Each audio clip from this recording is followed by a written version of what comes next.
Every story appears ordinary till you see the core side of it. And what you're looking for is the story behind the news. We bring it to you from Lagos, the commercial capital of Nigeria. Giving you all sides and political stories round the clock. Every detail from the start line to the final whistle. CoreTV News, expanding your view.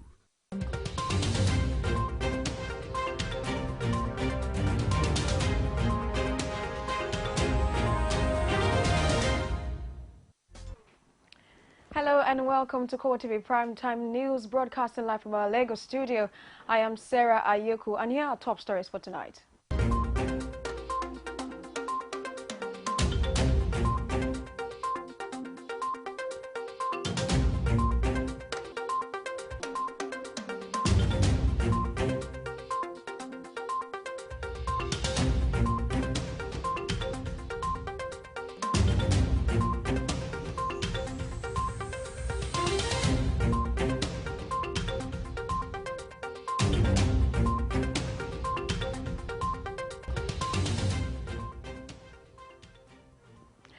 Yeah, you're watching CoreTV Primetime News, broadcasting live from our Lagos studio. Here are stories for tonight. Vice President Yemi Osinbajo has presided over a number of meetings as part of efforts aimed at tackling militants who have been vandalizing pipelines in the Niger Delta. The Monday meeting, presided over by Osinbajo, was held in his office conference room inside the presidential villa in Abuja. It was also attended by the Minister of State, Petroleum Resources, Ibe Kachuku. Security chiefs who attended included those from the Navy and the Army. After the meeting, Osinbajo also had a separate sitting with Bayelsa State Governor Henry Dixon and Anyanabo of Town Brass, Bayelsa State, King Alfred Diete Steep, and on the same matter, Dixon and Diete Fee arrived at the Vice President's office at about 6 p.m. when the first meeting was still ongoing. Later, the Vice President again returned to the conference room for another round of meeting with representatives of major oil companies in the country. Those who attended included representatives of Shell, Ajib, Total, Nigeria Liquefied Natural Gas, and Chevron, among others. Dixon and Diete Spiff also joined the meeting with the representatives of the oil companies. In other news now, the federal government has set machinery in motion to uncover those behind the recent bombings of oil installations in the Niger Delta, apart from the express directive to the military to halt the return of militancy in the region. As part of efforts in security and government circles to identify the masterminds of the attacks on the oil facilities, the special advisor to the president on Niger Delta, Paul Boro, has dispatched a team of investigators to the Niger Delta. A new militant group in the oil-rich region, the Niger Delta Avengers, has claimed responsibility for the recent attacks on the SPDC platform at Focados, the Chevron Okan platform at Abiteye in Escravos, and the pipelines transporting crude oil to the Warri and Kaduna refineries. The chief security officer to the Amnesty Office, Olusegun Okungbure, says the office is working with security agencies in the area of sharing information and intelligence on how to curb the sabotage of oil platforms in the region. Okungbure states that a meeting had also been scheduled between officials of the Delta State government and stakeholders in the area on how to bring the end to the attacks. And still on pipeline vandalism, the activities of Niger Delta Avengers, the new militant group in the oil-rich region, have forced Royal Dutch Shell to evacuate most of its staff from its production facility in Eja OML 79.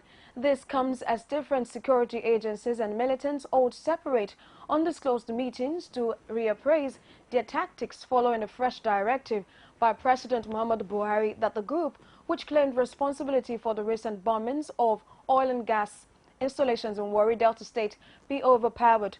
The evacuation saw 98 key personnel airlifted by helicopters from Eja OML 79, run by Royal Dutch Nigerian subsidiary. The Osun State Command of the Nigeria Security and Civil Defense Corps has apprehended a senior civil servant with the Osun State Ministry of Works, Julius Adetokunbo, for allegedly stealing some components of a transformer.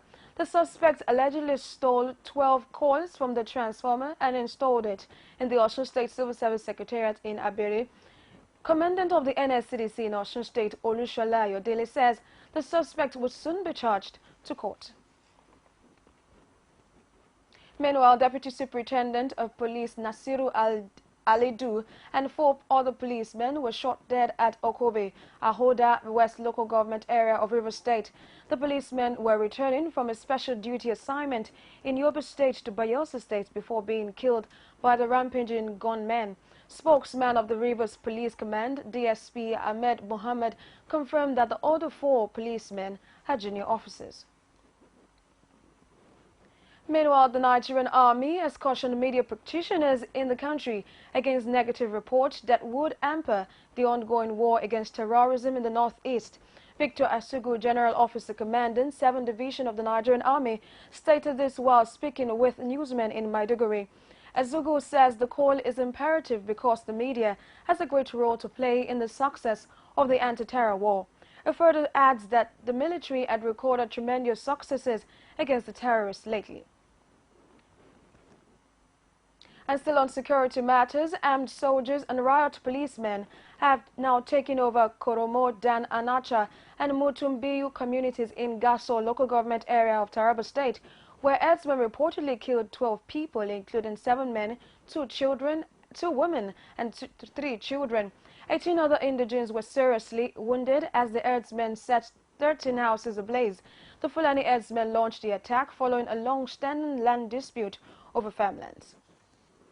And also, still in security, the police in Enugu State says it will carry out aerial surveillance to ensure security in the area. Ebere Amarezu, the police public relations officer of the command in the state, reveals that helicopters will be deployed after due intelligence gathering on crimes. Speaking against the backdrop of views of residents of the state, Amarezu says the state government-funded heliport project commissioned some years ago was not functional, but that the situation is better now and the heliport and its 3 helicopters are functional and ready to be deployed when needed. Also, the Director General of National Emergency Management Agency, NEMA, Mohammed Sidi, says over 800 repentant Boko Haram insurgents are currently undergoing skills acquisition training. Sidi made this known at a 2-day public hearing on the Northeast Development Commission Bill 2016. It says the skill acquisition exercise is being handled by the military and monitored by the Office of the Chief of Defense Staff. Meanwhile, a former member of the House of Representatives, Kaka Gujabawu, in his representation at the event, says the NEDC bill should include amnesty for repentant Boko Haram insurgents because most of the insurgents were conscripted and forced to fight Boko Haram members. In other news now, some independent National Electoral Commission officials have been summoned to the headquarters of the Economic and Financial Crimes Commission in Abuja in connection with the alleged 23,290 million naira bribe received. The EFCC has so far quizzed 16 top INEC officials, including 10 directors, over the scandal. Those invited are 2 resident electoral commissioners in the person of Gasila Khan and Austin Okoji, and an administrative officer, Uluochi Obi Brown, from Delta State. Gasila Khan is being quizzed for allegedly collecting 185,842,000 out of a 681 million naira bribe. Meanwhile, Uluochi Obi Brown also allegedly got 111,500,000 naira. Okoji infractions, however, is yet to be listed. The INEC officials will appear before the Senior Staff Disciplinary Committee chaired by National Commissioner Mustafa Lekki. A federal high court has deferred judgment till May 20, 2016 in the case of a former Director General of the Nigerian Maritime Administration and Safety Agency, NIMASA, Raymond Omaseye, charged with a 1.5 billion naira contract scam. The Economic and Financial Crimes Commission is trying Omaseye for allegedly engaging in contract splitting and bidding rigging estimated at over 1.5 billion naira, while it was the Director General of NIMASA upon his rearrangement before Ofili Ujo-Gbobia on January 21, 2013. Omasaya pleaded not guilty to the amended 27 counts pressed against him, following which the court asked the prosecution to substantiate its claims. In a ruling on February 2, 2015, dismissed Omasaya's no case application, holding that the EFCC had made a case strong enough to warrant Omasaya to canvass argument to exonerate himself of the charges. The shadow judgment could, however, not be delivered as planned on Monday, but was reserved till May 20, 2016. And still on corruption cases, the Nigerian Union of Journalists in Kaduna State, in collaboration with the Youth Development and Moral Rebirth Initiative, has commended President Muhammadu Buhari for his fight against corruption. The commendation was made in Kaduna during an advocacy campaign rally against corruption at the grassroots organized by the NUJ Kaduna State Council. Our correspondent tells us more. Speaking at the event, the Honorable Minister of Information and Culture, Lai Mohammed, represented by Amza Audu, says corruption is a deliberate and conscious act that breaches the rules of engagement for self-interest. The minister said corruption can be seen, checked, stopped, arrested and imprisoned, adding that to check corruption is to identify the carriers of the deadly attitude. Corruption is not an abstract phenomenon or a spirit, yet it is very contagious. It is an attitude that resides in people and quickens them to violate rules of engagement. Corruption has devastated this country so badly that every headache of Nigeria can be traced to it. Also, the chairman of the Economic and Financial Crimes Commission, Ibrahim Magu, represented by the Acting Head Public Interface Unit, Tony Orilade, says corruption is the main problem that has mutilated against the development of Nigeria. We are always ever ready to provide the media with the information that the media need to disseminate to the grassroots on the evil of corruption. Together, we shall fight this menace. On the spot, a Kaduna-based constitutional lawyer and a human rights activist, Festus Okoye, urges President Buhari to strengthen the anti-corruption agencies if he wishes to see a Nigeria free from corruption. ICPC is investigating one individual. EFCC is investigating the individual. The Code of Conduct Tribunal is on the matter. And the police are also on the matter. If we must fight corruption and fight it well, we must take a look or a second look at the laws establishing all these institutions to make sure that we don't have overlaps. Earlier, in their separate remarks, the chairman NUJ, Kaduna State Council, Garba Muhammad, and Abdullah Nuhu of Kaduna Polytechnic, says corruption cannot be tackled from the top alone. It has to be confronted from the grassroots. Today's launch of the anti-corruption at the grassroots shows that governments have a long way to go to be more transparent and accountable to their citizens. As we see corruption grow bigger and bigger, even as we create institutions to fight it, is that we must do self-re-examination. This step, no doubt, is a step in the right direction, since people at the grassroots constitute major victims of the menace of corruption anywhere in the world. The rally started with a walk from the popular Ahmadu Bello Way to the NUJ Secretariat in Kaduna State. You're watching CoreTV Primetime News. We'll bring you more stories after this break. Do stay with us. With over 7 billion of world population and still counting, the world needs to hear you now than ever. Whatever your ministry or vision is, Gospel Africa will help get you there faster than you think possible. For inquiries and participation, contact 009 503 3859 or 0812 076 0011 or visit www.gospelafricang.com. Gospel Africa, your #1 media solutions for the church today. Gospel Africa, showing on this station at this time. Every day, every hour, and every minute, news break in Nigeria. Things happen so fast, it's most times difficult to track and comprehend them. But that's what we do right here on Digi360. 2015, would you want to come back again? It's like asking Jesus Christ if he knew he was going to die, will you want to come back as the savior of the world again? We do not just help you track the stories, we break them down. Explore all the angles, analyze the issues so that you can fully comprehend the stories and use them to make the right decisions.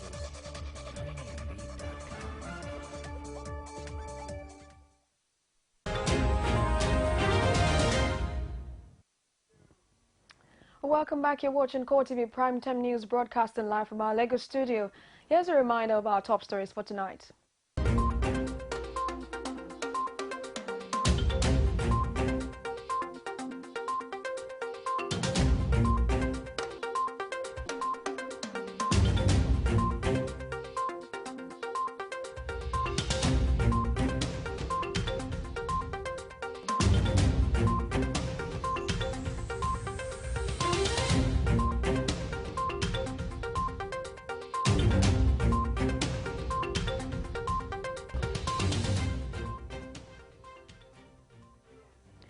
You can get these stories and more of our top stories in our social media platforms, facebook.com/CoreTV News. You can follow at our Twitter handle at CoreTV News NG. You can also subscribe to our YouTube channel, youtube.com/CoreTV. Live space the news.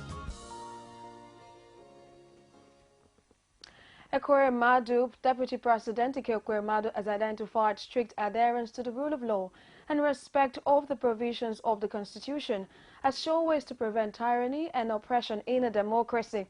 The lawmaker disclosed this while speaking on the topic strengthening the foundations of rule of law in Nigeria at a public lecture in honor of late Professor Hamadi, a renowned professor of law from the University of Nigeria Enugu campus. Notes that anything short of respecting the rule of law would lead to anarchy. Ekweremadu, however, calls on leaders at all levels to lead by example, as flagrant disobedience of judicial pronouncement remains a major threat to the rule of law and survival of Nigeria's democracy. The police have cordoned off the premises of the Edo State House of Assembly to avert possible breakdown of law and order. More than 10 Hilux patrol vans and an armored personnel carrier are strategically positioned within and around the State Assembly complex. Regular and mobile police operatives have also positioned at the 3 entrances to the Assembly to prevent access into the complex. The State Police Public Relations Officer Abiodun Osifo says the measure has been taken to avoid a failed state crisis erupted on May 3, 2016 after 16 members of the Assembly removed the erstwhile Speaker of the House, Victor Edoro, and replaced him with Elizabeth Ativie. And in Lagos, State of Assembly has called on Governor Akinwumi Ambode to repair the Ikorodu-Shagamu Road to alleviate the suffering of over 42 communities, estate and industries along the axis. The resolution follows a motion moved by Majority Leader Sanai Agubiade on the matters of urgent public importance, while calling on the Federal Road Maintenance Agency, FERMA, to wake up to its responsibility on federal roads in the state. The lawmakers equally call on President Muhammadu Buhari to arrange for a refund of all monies the state has spent maintaining federal roads in the state. The Speaker, Mudashiru Obasa, notes that the poor state of roads have led to the loss of several lives, thereby urging the Lagos State government to do something urgently. Land tussle cases are now being resolved electronically in Plateau State. Henceforth, this much is being made known by the Commissioner for Lands, Survey and Town Planning in the state, Festus Fuante.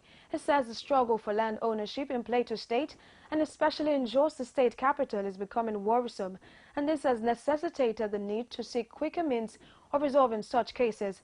Our correspondent tells us more. The Commissioner says no one in the state has a need to fight over ownership of land anymore because the Plateau State Geographic Information System is being digitalized, adding that a simple visit to the ministry would reveal the true owner of any land in the state. And somebody somewhere would probably want to claim ownership of the land, and then he does a fake document to lay claim to the land, when in actual fact, just one single visit to the Ministry of Lands and Survey will tell you who has the original and who does not. With regard to the ministry's delay in processing land documents, he is calling for patience as more than 50,000 applications have been submitted and a thorough job must be done to avoid future crises. Those whose land documents have not been processed by his ministry would have themselves to blame soon. As regards the process of recapturing those old files in the new system, we've commenced the process already. So far, we have about 54,000 files in the Ministry of Lands and Survey, and about 4,000 has already been captured. Reports shows that one of the major factors responsible for the perennial communal clashes in Plateau State is the struggle for land ownership, and it is expected that the state government would solve the crisis through the new system. The West African Examinations Council, WAEC, describes as successful the conduct of its May, June 2016 diet examination few days to the end of the exercise. The Public Affairs Officer of the examination body, Dianamos Ojijiegu, reveals that this while addressing newsmen in Lagos. This year's May-June diet of the West African Senior School Certificate Examination started in February and will end on May 13. According to Ojijiegu, there has been no negative report since the examination started, especially in states with security concerns. And in Plateau State, worried by the incessant cases of early marriages all over the country, some stakeholders are raising their voices against speaking against the act of giving out children in marriage before they attain the age of 18. A child rights activist, Omar Rimi, says the society can no longer stand arms akimbo while its young and productive girls are sent out to non-consensual unions. Our Plateau State correspondent also tells us more. According to rights activists, child marriage should be a thing of the past in the 21st century due to the damages it does to the girls bodily and psychologically. She calls on the government not to only enact laws against it, but to ensure the functionality of such laws. The Haki project focuses on three major rights. That is the right to land, the right to free and consensual marriage, and sexual and reproductive rights. Also lending his voice against early marriage, the immediate past Speaker of the Plateau State House of Assembly says the 7th Assembly enacted the state law against early marriage just to ensure that the male and female youth are protected against such social vices. It was going to improve the living of even the male and the female as far as gender is concerned. Now, that was why we passed it into law, and the government assented to it without query, and that I'm sure it will help the people of Plateau State. Just like other parts of northern Nigeria, early marriages are still rampant in Plateau State, and with the mobilization of the society against the unwholesomeness of this practice, more enlightenment and conscious effort by all and sundry are ways of putting an end to such harmful practice against children. Meanwhile, mixed reactions have continued to greet the assent of the 2016 budget by President Muhammadu Buhari, done precisely 4 months and 14 days after presenting the 2016 appropriation bill to a joint session of the National Assembly. On our flagship program called Digest, analysts share their views on the passage of the budget. Our correspondent tells us more. With the much expectation on the passage of 2016 budget, question raised by many Nigerians about the proper implementation of the appropriation bill in order to alleviate present economic challenges. On our flagship program called Digest, analysts examined the budget of change. They've been recovering a lot of loots, according to them. Hey, why don't you culminate all these recovered loots into implementing the budgets? Where are these monies that we're recovering every day? This money could be used to cushion the effects of poverty in the nation right about now. That's what I think. If truly loots have been recovered, let us put this recovered loots into use. Take the crude oil excessive accounts, put it together, and so what we are going to have to borrow would be minimal. The present government will make the budget, if not up to 100%, at least it will be to an appreciable percentage that Nigerians will see the impact and appreciate the government. Is the reliance on oil the only means to generate income? Let the implementation start from the top to the bottom. This way, they'll be able to create awareness, reach out to the poorest of the poor, encourage people to go into subsistence farming, if the only thing that you do is get a small portion in your house and begin to grow things that you can use to feed your family immediately, you'll find that the effects of poverty would be totally cushioned. Callers also share their views. It is impossible to implement a budget 100%. I think at this time, I will advise my party. We should be full-minded, tell people the truth. I would like all Nigerians to have it at the back of their mind that everything that comes good has to be with patience. We can't make a heaven at a night, but it has to be gradual process. It is the expectation of Nigerians that the president will make proper plans of the budgets in order to have a better economy. In other news now, the Federal Inland Revenue Service, FIRS, has commenced moves to recover over 3 billion naira from taxes and other deductions made by the Cross River State government from contractors and other sources. Led by the coordinator of the FIRS for Akwa Ibom, Bayelsa and Cross River State, Innocent Ohagua, officials of the agency met with the state deputy governor Uvare Esu in his office, where they spoke of their mission to recover the unremitted funds for the federal government. Ohagua says though the FIRS will prefer the arrears of outstanding deductions, especially taxes deducted from contractors and others, to be remitted in bulk sum, they are prepared to provide a window of opportunity to the state and to make short remittances in installment. In Taraba State, the Nigerian Bar Association has given Taraba State government 2 days ultimatum to return the illegal deduction of the legal officers who work in the state or boycott court activities all around Taraba State. Idris Jaro, the chairman NBA Jalingo branch, disclosed this while briefing journalists at the state secretariat in Jalingo. Jaro says the NBA has noticed with dismay that for over 4 months, the salaries of legal officers from the state have been illegally deducted without meaningful reasons. He notes that the resolution which was announced to journalists was taken at NBA's Congress and that if the state government did not comply within 2 days, the legal officers working in the state would not attend court proceeding for a whole week. Thereafter, stiffer action would be taken. The NBA chairman attributed the illegal deductions to the use of a consultant to pay salaries of civil servants in the state. And in Lagos State, the governments of France and Japan have earmarked the sum of $1 billion, about 197 billion naira, for the construction of a monorail project in Lagos State, aimed at boosting the state government's effort in sustenance of its megacity status.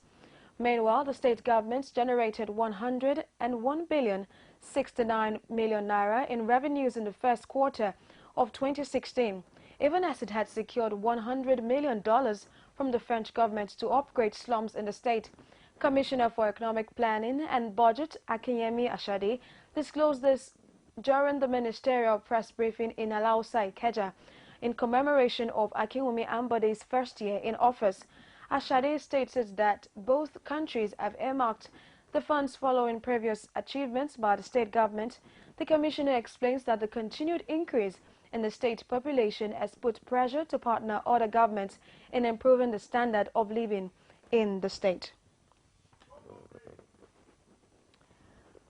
We'll bring you more stories from outside Nigeria after this break. Just stay with us. With over 7 billion of world population and still counting, the world needs to hear you now than ever. Whatever your ministry or vision is, Gospel Africa will help get you there faster than you think possible.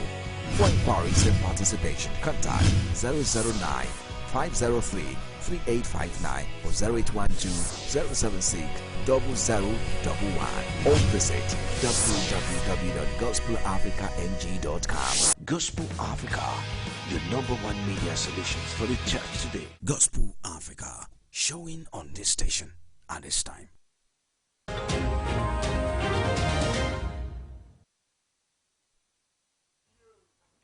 And on the foreign scene, a key leader of so-called Islamic State in Iraq's Anbar province has been killed in a coalition airstrike. Abu Wahib, formerly a member of Al-Qaeda in Iraq, was killed In a raid, Wahib has falsely been declared dead on several previous occasions, but was killed traveling in a vehicle in a town near Ropba in Amba province. Born in 1986 and a former computer science student, Wahib was often described on monitoring sites as a rising star among Islamic State. He was arrested by U.S. forces in Iraq and sentenced to death, but escaped prison in 2012. The following year, gaining notoriety for killing a group of Syrian truck drivers traveling through Iraq. Meanwhile, an international coalition led by the U.S. has been carrying out airstrikes in Iraq since 2014, when IS says latched swaths of territory. The trial of an Israeli soldier charged with manslaughter after killing a wounded Palestinian attacker has opened at a military high court in Jaffa. 19-year-old Elor Azaria shot Abdul Fattah al-Sharif in the head while the 21-year-old was apparently incapacitated in Hebron in the West Bank in March. Azaria denies violating the Israeli military's rules of engagement without operational justification. Meanwhile, the incident, which was caught on video, has divided opinions in Israel. Human rights groups say Azaria carried out an extrajudicial killing, while thousands of people who believe he did nothing wrong attended rallies in support of him last month. And still on the foreign scene, 7 people accused of being part of a group linked to Islamic militants who attacked Paris and Brussels are on trial in Belgium. Police broke up the cell when they raided a house in Viviers in eastern Belgium in January 2015. Although 16 suspects have been charged in connection with the cell, 9 of them are on the run. Prosecutors believe the group was run by Abdulhamid Aboud, a ringleader of the November 13 attacks in Paris. He was killed in a shootout in Paris days after the gun and bomb attacks, in which 130 people were murdered. Among those due to appear in court is Maroun El Bali, arrested in the police raid in which 2 other suspects were killed. Meanwhile, El Bali's lawyer says his client is innocent and had been in the wrong place at the wrong time. And still on the foreign scene, Austrian Chancellor Werner Faymann has resigned after losing the support of Social Democrat Party colleagues. Faymann came into power in 2008, but has faced criticism within his party since the far right won the first round of presidential elections last month. Deputy Chancellor Renaud Martin is to take over as on an interim basis. Earlier this year, Faymann yielded to pressure from his coalition partner, the Conservative People's Party, to cap the number of people allowed to claim asylum in Austria after the arrival in 2015 of more than 90,000 asylum seekers. That decision prompted criticism from trade unionists and SPO's youth wing. And in sports,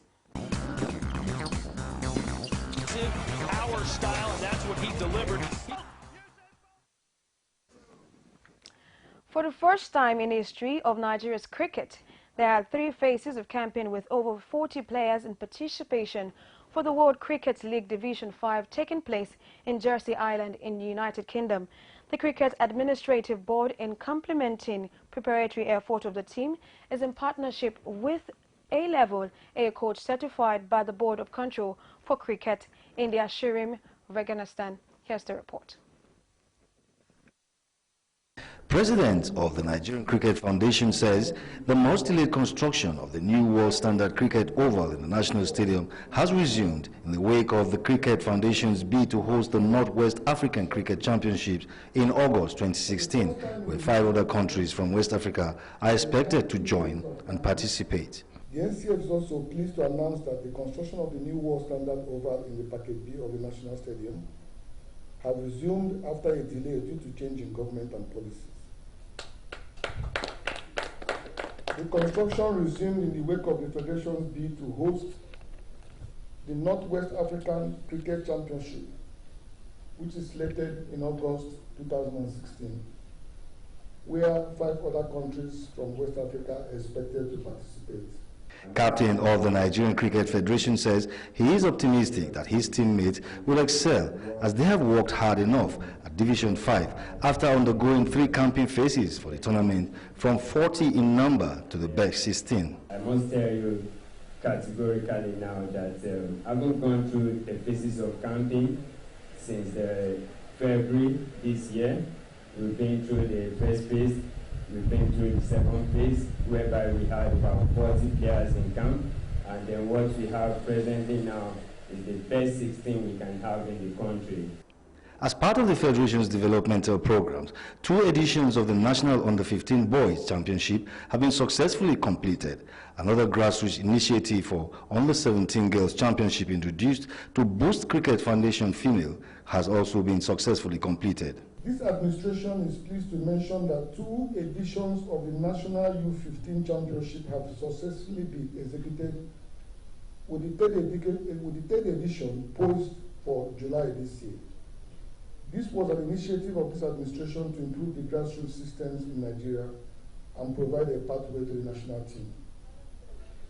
Another grassroots initiative successfully executed by this administration is the National U17 Girls Championship, which was introduced to boost the female cricket in Nigeria. The immediate benefit of this initiative saw Nigeria produce a senior female national team for the World International Invitational Tournament in Tanzania in 2015. The tournament is slated for between the 19th and 29th of May 2016. The national team will play pre-tournament friendly games with Tanzania, Oman, Vanuatu, and host JC Island to encourage and prepare them to qualify and play in the India Premier League. African Footballers' Governing Body, Confederation of African Football (CAF), has placed a $5,000 fine on Nigeria for overcrowding and lack of security during their 2017 Africa Cup of Nations qualifier against Egypt. CAF imposed the fine at a disciplinary meeting in Johannesburg, South Africa, threatening sanctions if there was any repeat. More than 40,000 spectators crammed into the 15,000 capacity Ahmadu Bello Stadium in the northern city of Kaduna State on March 29th to watch the match, which ended in a 1-1 draw. Fans climbed onto any available space, including floodlights, scaffolding, whilst others had to be held back from spilling onto the pitch by police mounted on horseback. The Kaduna State government had thrown open the doors of the venue to allow fans to watch the crucial qualifier for free. And still in sports, the Nigerian quintet of Rabiu Ibrahim, Christopher Ude, Samuel Kalu, Kingsley Madu and Aliko Bala have been crowned league champions with AS Trincin in Slovakia. AS Trincin defeated Slovian 4-0 away to nick their title, with the Nigerians playing a prominent role in the victory. Super Eagles midfielder Ibrahim was not listed for the game, but the duo of Madu and Kalu started the game, while Ude and Bala started from the bench. Gino van Kessel put Tresson ahead in the 20th minute, and they went 2-0 ahead a minute later through Michel Schotter's effort. The away side cranked up the pressure on Braslavia with a third, as Van Kessel got his second of the game in the 83rd minute of the game. Nigeria centre-back Ude came off the bench to put some gloss on the victory with a fourth in the 90th minute to crown Trincin Slovakian champions, as Trincin were crowned the Fortuna Liga champions with 75 points to add to their cup title this season. And still in sports, the Cameroon Football Federation has announced the death of a female goalkeeper, Janine Christelle Jomang. Jomang died less than 48 hours after another Cameroonian footballer, Patrick Egan, died on the field while playing for Dynamo Bucharest in Romania. Jomang collapsed during a game warm-up and was rushed to the hospital, but died before getting there. Fika Foot suggests that she might have died of a heart attack, as she complained of chest pain in the build-up to the game. A book of condolence has been opened at the Federation headquarters for both Kang and Jomang. And still in sports, Michel Platini has resigned from European football's governing body after failing to have a 6-year ban from football overturned. A court of arbitration for sports panel reduced the ban to 4 years. But following the judgment, the 60-year-old says he prefers stepping down. Platini had taken his case to CAS seeking to get the ban overturned. But the three-man judicial panel says it is not convinced by the legitimacy of the payment. Platini and former FIFA counterpart Sepp Blatter were last year found guilty of ethics breaches over a $2 million disloyal payment. The pair would deny wrongdoing as their original bans reduced from 88 to 6 years by the FIFA Appeals Committee. And that's a wrap on CoreTV Sports News and on Primetime News. But before we go, let's have a recap of our top stories.